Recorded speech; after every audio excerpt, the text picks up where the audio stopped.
Hello, class. This is your next to the last Bible class.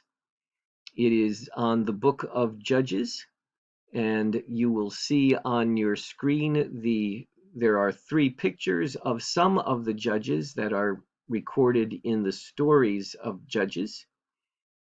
You have down in your lower left a colored picture of a man who is opening the jaws of a lion. And that story is written in the book of Judges.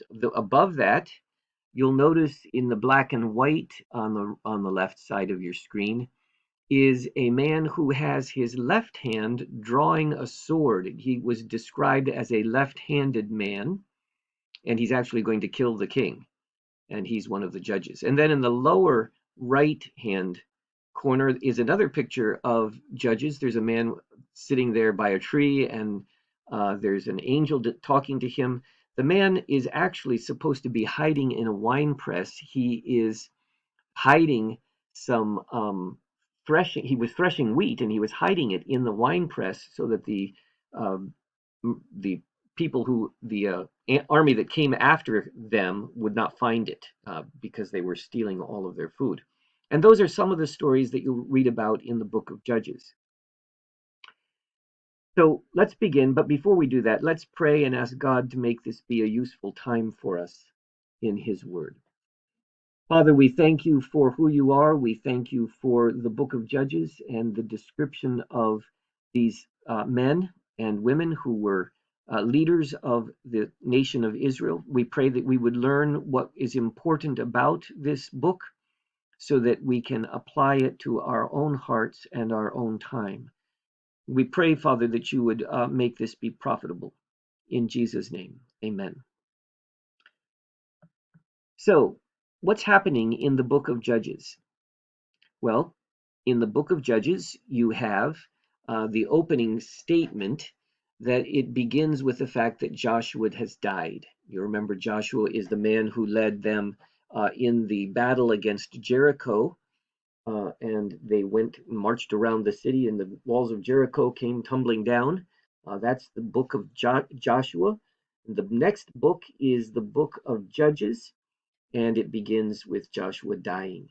And then the rest of that chapter 1, basically tells how the Israelites did not obey the words of God through Joshua, and instead they did not drive out the Canaanites as they were commanded to, but they let some of them live in the land, and they lived alongside of them.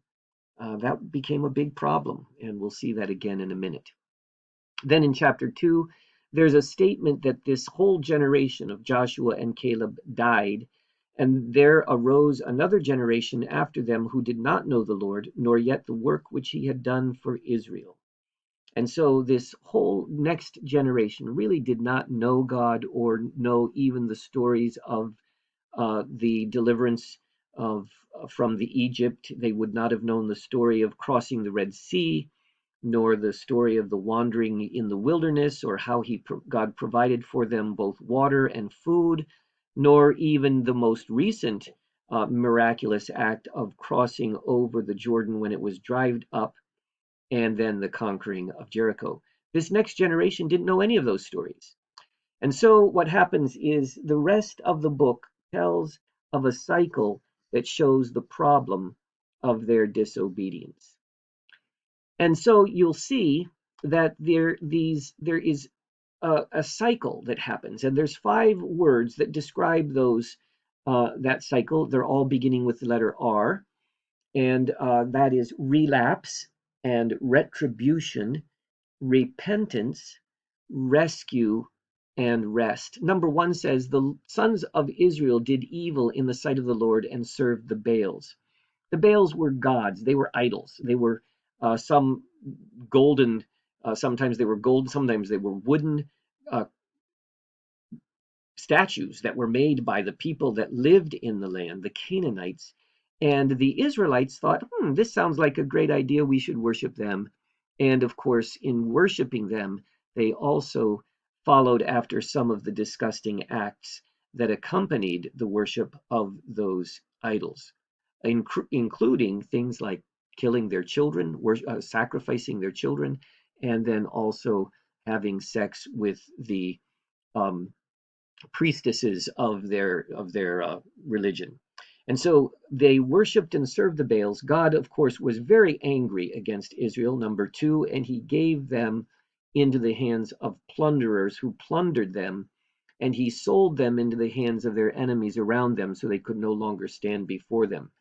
So I forgot to mention in the number one, relapse. Relapse means they go back to serving the gods, the foreign gods. Retribution in number two means God pays back. He gives them according to what they had done. He brings in a plundering army, one of the nations or the city states in the land would come and raid the Israelites by taking their food, their animals, taking their wives, and so um, God would have these marauding bandits, armies come in and take away from the Israelites the things that belong to them. That was God's retribution to Israel for disobeying, for following after other gods.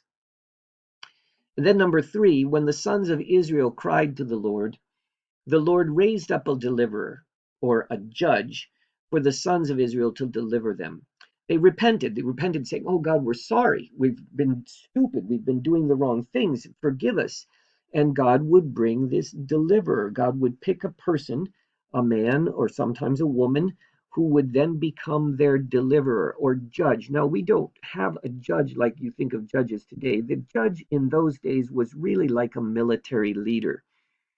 And so this judge would become the ruler over Israel for a period of time, a temporary ruler, and he would lead the armies of Israel against their enemies, and they would win. Number four says the Lord raised up a deliverer for the sons of Israel to deliver them, and they would be rescued by this deliverer. The judge would lead them into battle. They would win because God was with them. And then number five, the land would have rest for however many years. Sometimes it was 3 years, sometimes it was 80.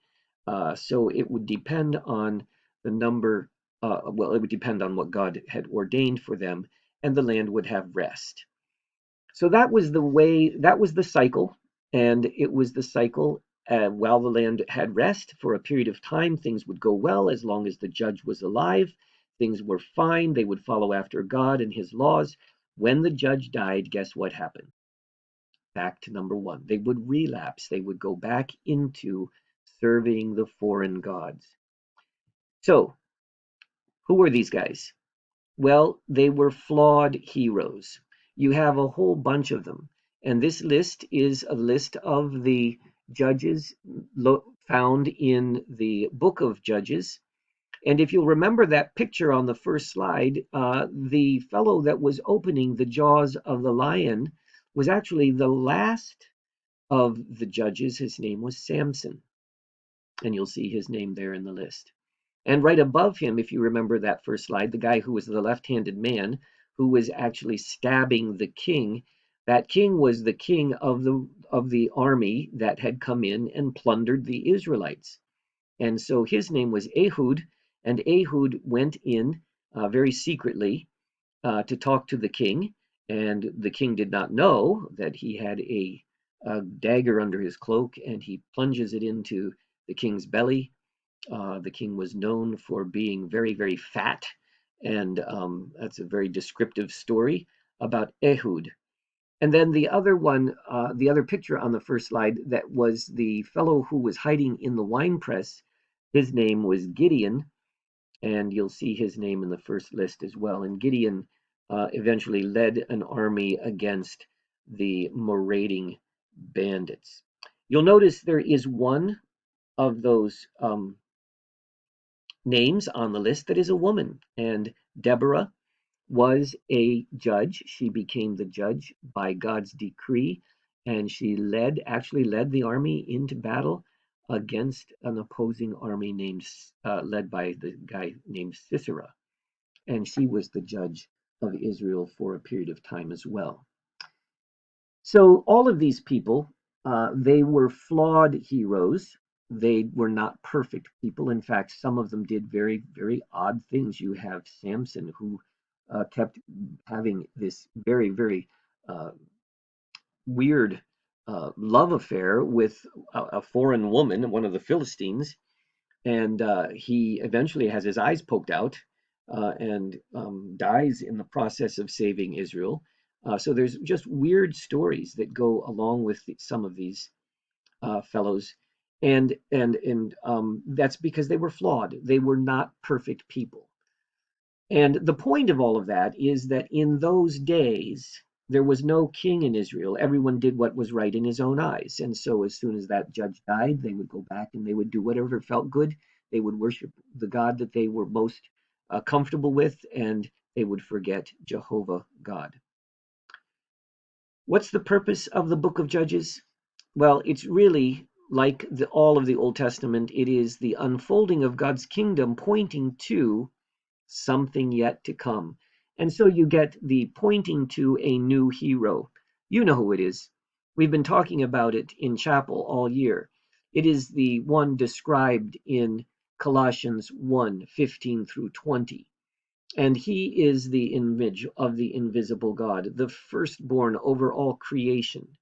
For by him all things were created, things in heaven and on earth, visible and invisible.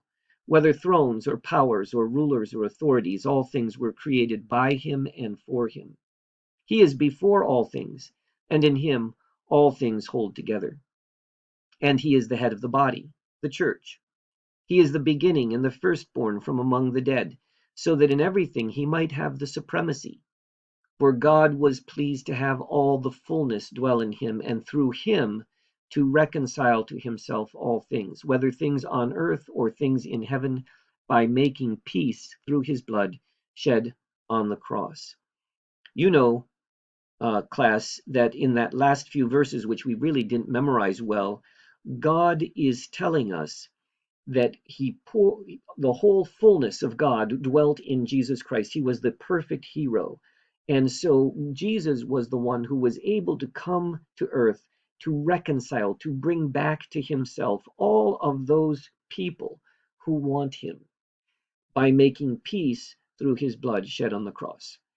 That's what we need. We need the Savior, Jesus Christ. We need to have that relationship with him. We need to be like the Israelites and repent and say, oh God, I need you.